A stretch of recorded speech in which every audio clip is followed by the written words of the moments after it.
Welcome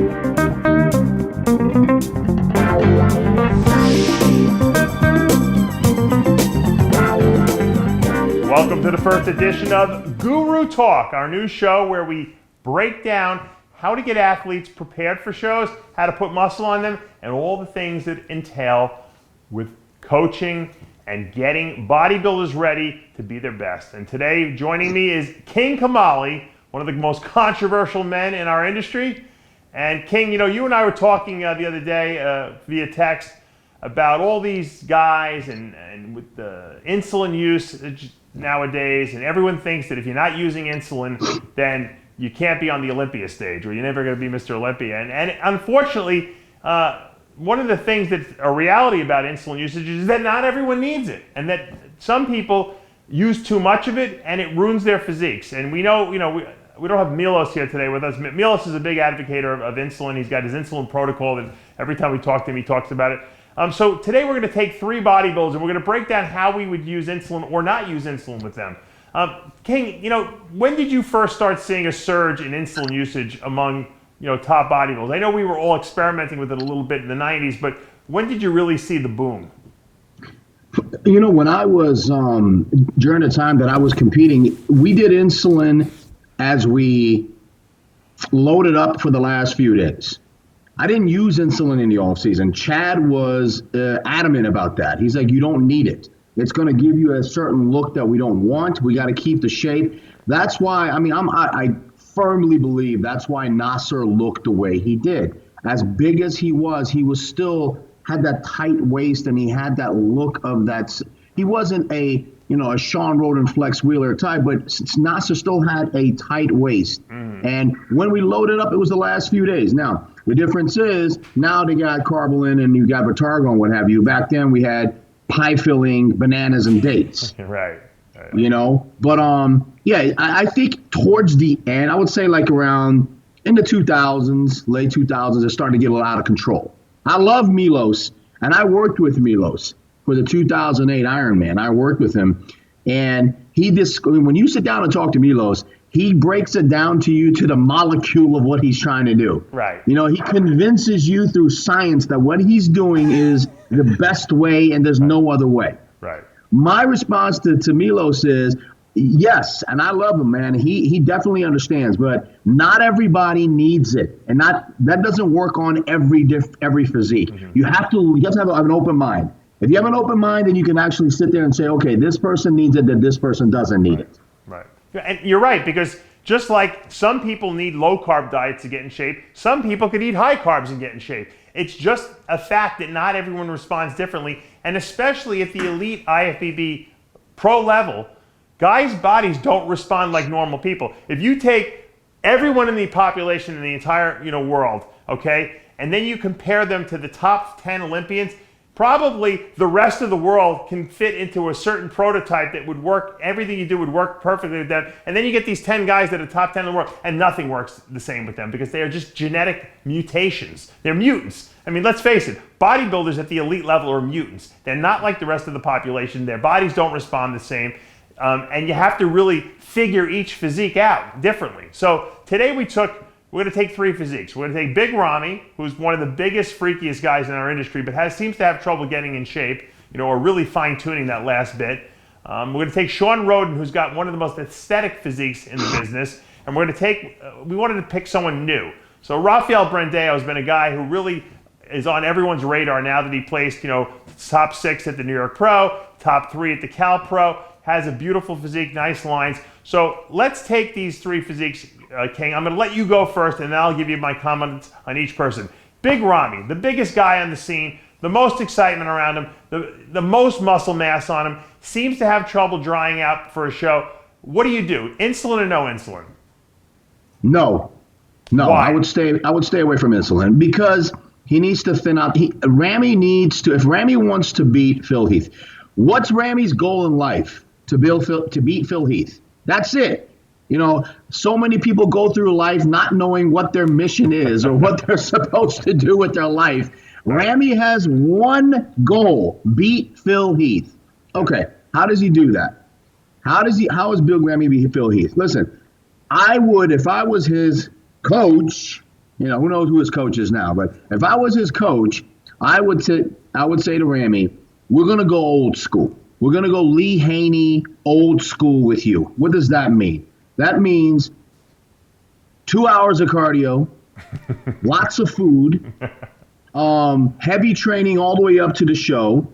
Start your good old, as Ronnie would say, good old carb depletion. Good old carb depletion Saturday, Sunday, Monday, and Tuesday. This is a week out from the show. Right. And then start loading him back up on Wednesday just for 48 hours with the insulin. Just for 48 hours, just to see what happens. Now, this is not a must thing. Now, let me stop you. You said no insulin with Ramy. You mean no off-season? Listen, I'm getting to that. Okay. It all depends. I've never worked with Ramy before. I don't know what he looks like on Wednesday after a full depletion. Yeah. You have to put that. See, this is all speculations. If I was in the room after 3-4 days of depletion and looking at Ramy, you need to sit there and look at him and say, okay, this is what needs to be done. Ramy's problem has never been fullness.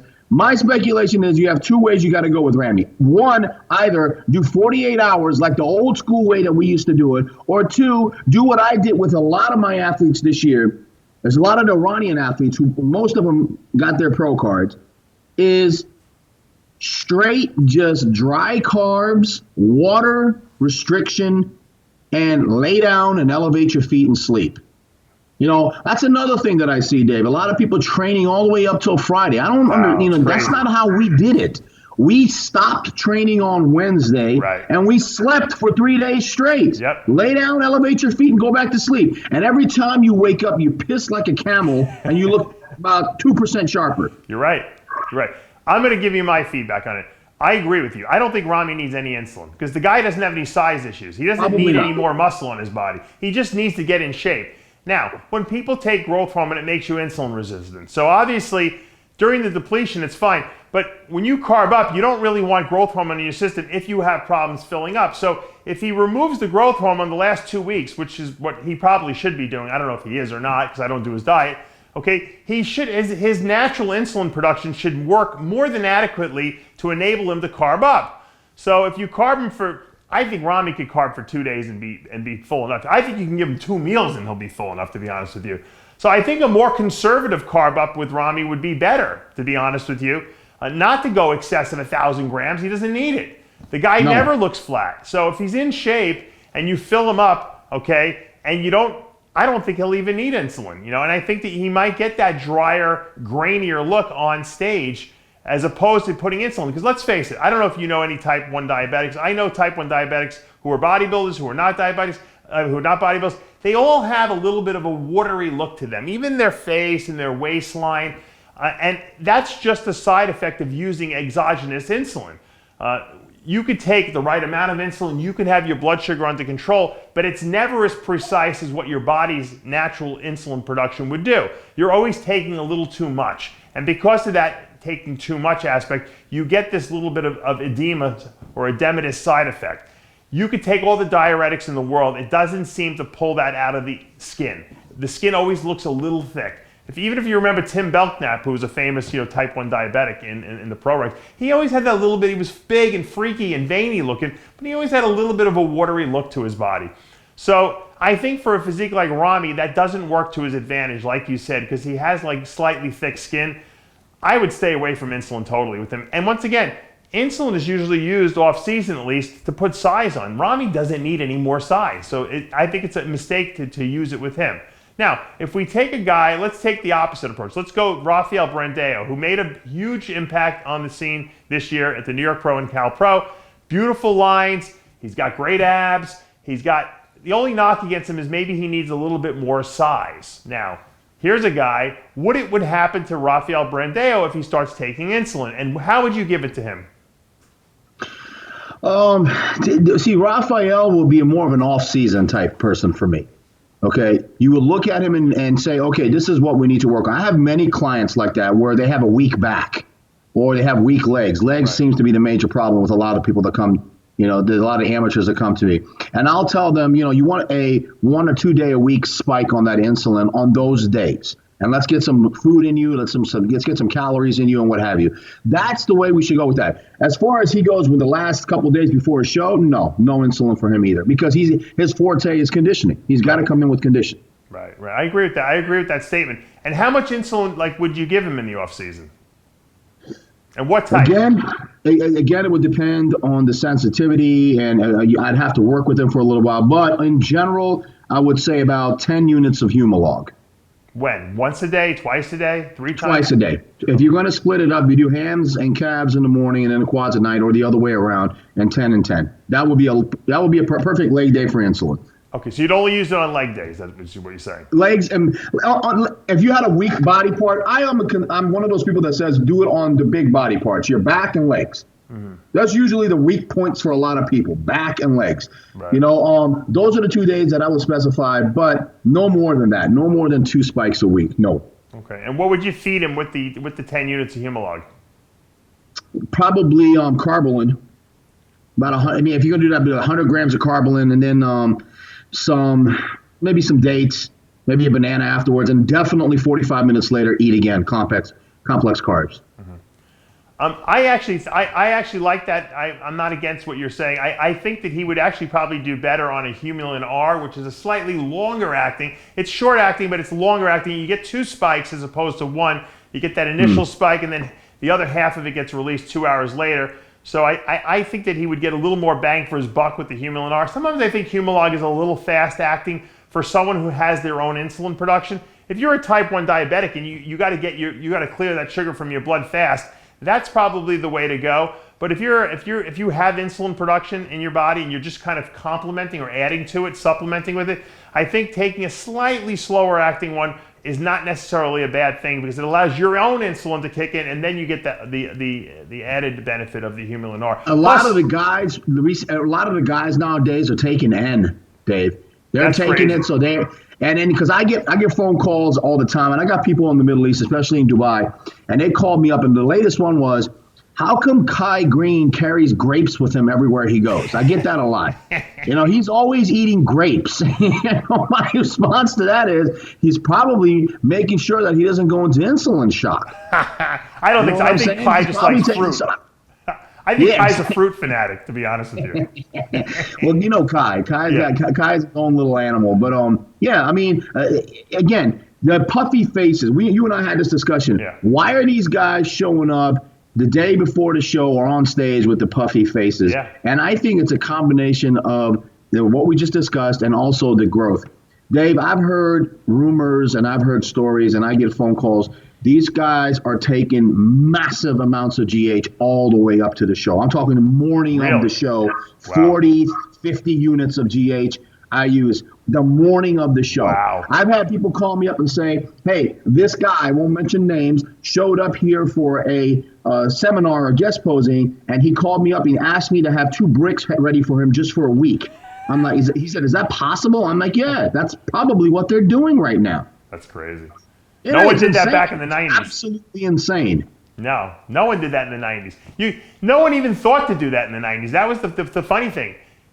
I think if you did 4 IUs a day of GH of Humatrope, that was like you were on the edge. That was like the most you would do, No, I would call Chad up and I'm like, Chad, what's Ronnie and Chris and Flex and Nasser doing? He goes, same as you. I'm like, all right, that's all I need to hear. What was Chad having you guys use back then?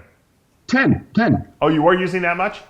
Yeah, we were using 10. We were using 10. Well, I was. I'm not going to speak for that. That was already 10. The late 90s, right? Early 2000s. Yeah, exactly. 10, and I was doing it. Back then we all did it right before bed, which was not right, as the science says now that you do it when you wake up in the morning. But back then I would do it right before bed. And I remember, man, do you remember the Humatrope numbness? My God, man, this was me doing treadmill. For 60 minutes, just constantly doing this, and then everybody thought like there was something wrong with me, and I was like, no, my hands just keep falling asleep. Yeah. Those beautiful, beautiful Humatropes that came in the dry ice. God, man, I miss those days. Well, you know what I noticed is when I took those Humatropes originally, my wisdom teeth would move. I actually had to have 2 wisdom teeth pulled because they were actually moving my teeth from the growth, right? And I think when you're younger and you use it, it works better too. Don't you? Yeah. Yeah, the good old days. I remember Vince Taylor used to, complain about that. He went through the same thing. He used to always say something about his teeth. He had to get a retainer or something like that. He told me for his mouth, right? Yeah. Because he was like wearing braces or something like that. Yeah. They Well, I moved mean, his there was a teeth. lot of things. We set it up for these guys, man. We experimented. We were all the test dummies for these guys, and then now they're taking it to extreme levels, but we're the ones who did the testing for Guinea them. pigs. Now, let's talk about Shawn Rhoden, because he's a kind of an in-between guy. Here's a guy who's got good size on him. He's not a small guy by any means, but he's got the shape. He's got the small waist. He's got the flare, the X frame to him. How do you deal with Shawn Rhoden? Because he's an in-betweener. You want him to keep his shape and beautiful structure, but you also need him to have the mass so that he can stand next to the Phil Heaths and the Big Ramys on stage and the Kai Greens. What do you do with him, insulin-wise? Shawn definitely, in my opinion, will be the 2 spike a week. And I wouldn't have Shawn hit the insulin on leg days. He's got fantastic, quads. Right. I would have him do on chest and back days. Right. Those are the 2 days I would have Shawn. But just like you just said, I would have to work with him. And if there's any coach out there that sits there and says, "Give me Kai Green and I'll make him win Mr. Olympia," doesn't work that way, people. I'm sorry, it doesn't work like that. You got to work with a person a couple times to figure out what works for them, what carb works for them, what works for them this way or that way. Shawn Rhoden, Chris Aceto probably knows him better than anybody else in the world. Right. My opinion would be load him up old school, but he definitely would have to load up at least to 24 to 36 hours just to see what's going on, because he cannot stand next to those guys unless he doesn't have the fullness cushion. Right. But the last 24 hours, absolutely not. Right. Absolutely not. Right. It was 2 Olympias ago, I think it was, when Shawn walked out and did that side pose that he does. Yeah. It was the first pose he hit. I said to myself, done. That's it. Phil Heath is done. He got it. But I don't understand. I mean, I wish I could sit here and talk to Shawn and say, "Hey, Shawn, think aesthetics. That's how you're going to win. If you're aesthetically beautiful, you're going to," because Phil Heath is getting worse aesthetically. When he hits that double bicep, it's not the Phil Heath that we saw a few years ago. It's starting to fade. The mass and the bulk is there, but it's starting to fade. Shawn needs to. I would load Shawn up definitely for a couple of days, maybe a day and a half, but pull it out the last day and just dry him out. He's got to hit that taper. Everybody keeps saying he's got to control his stomach. He's got to control his stomach. Well, okay, pull him dry. Suck him dry the last 24 hours and let him control the stomach. He's almost better flat on stage because he's got such beautiful lines. He doesn't ever look small. Yeah, no, it's because he flares out. He's got that flex wheel. Flex would walk out, and then as soon as he hit that front double bicep, you're like, what the fuck? Right. It's not fair. A lot of the athletes will say that. They're like, it's not fair. It's not fair to someone to be that genetically gifted. Shawn has that. Yeah, I mean, if you look at the difference between Shawn at the pre-judging last year, which he looked terrible, to the night show where Chris sucked him almost to death. I mean, he looked amazing at the night show. I mean, it wasn't enough to make up the points that he had lost at prejudging, but it brought him back into the top 6.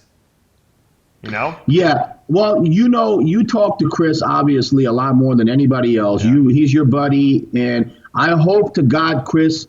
Because listen, I'm one of those guys that puts the blunt of all the blame or credit on the coach. Okay, the coach has to sit here and has to do everything right and this and that. So. If he's listening right now, he has to. I totally agree with him. I think Shawn looks better flat, but he's got to come in that. He's got to have that crispy look. With that crispy look, he's not going to beat Ramy or Phil in muscularity. He's not going to do it. But with his shape, he can edge by them. Right. No, you're right. And you know what? The truth is, Shawn was dealing with that stomach ulcer at the Olympia. That obviously really knocked him out for the Arnold this year, but. He was dealing with that back at the Olympia, and who knows if that even affected him negatively. So, it'll be interesting to see what he brings this year to the stage. But you're saying the way to go with Shawn is conservatively with the insulin. Yes, conservative with the insulin and old school dried out. Dry them out old school. What about GH? What do you do with GH with Shawn, especially because we know sometimes GH can, blow out the midsection. Cut it out 2 weeks out, 14 days out. Cut it out. So no GH the last 14 days. No. That's what I did with Rohola, who won the Arnold over there that was helping out one of my clients. And he was calling me up and he was like, because they call him the Persian Blade. And, he looks great too. They got the cuts and the lines. And he was calling me up because they were all rooming together before these shows. And he was saying, man, Grandma was Rolly's ex-coach. Grandma Peters. These guys eating fucking jelly and donuts and this and that. Oh, King, what about? And I'm here suffering with fucking fish and veggies. I'm like, I don't want you to ever look at that shit again. They're going to be smooth. They're going to be full as a house on stage, but they're not going to have any lines on their body, bro. Trust me. And that's exactly what happened. Yeah, Rohola had deep fucking Renel Jean-Vier type fucking, lines in his legs and his glutes. Right. And those guys look like puffballs again, like sponges. Yeah, you're right. I mean, you suffer the whole diet. The craziest thing to do is try to load up too much at the end because you know what? I've never seen anyone lose a show because they were too hard. Exactly. And that goes, and I always say that to people. They're like, if a judge says that you're too hard, what should I do? I'm like, absolutely ignore it and come just as hard for the next show. That's right. Exactly. Never, ever say I'm going to come in a little softer. Ever. That's the biggest mistake ever. You know what? It's a very wise thing you say because when judges tell you need to be fuller, most of the time it means you need to be bigger. So don't come in softer. Put more muscle on and come back next year, like you said, and come in better. I have women come to me all the time. You get bikini girls contacting you and saying, I got beat by this soft girl and this and that. I'm like, listen, I'm telling you right now, don't go down that avenue. Come in as hard as you fucking possibly can. Absolutely. That's 100%. It. Every time. Conditioning wins. Amen. And King, I want to just thank you for joining us on this first edition of Guru Talk. We'll come up with a new topic for next week. If anyone has suggestions for topics, you can put them in the comments below, or you can email me separately or King and give us the topics, and we will challenge them. We will put them out there, and we will tell you what our opinions are. For now, I'm Dave Palumbo with King Kamali for the first edition of Guru Talk. Peace.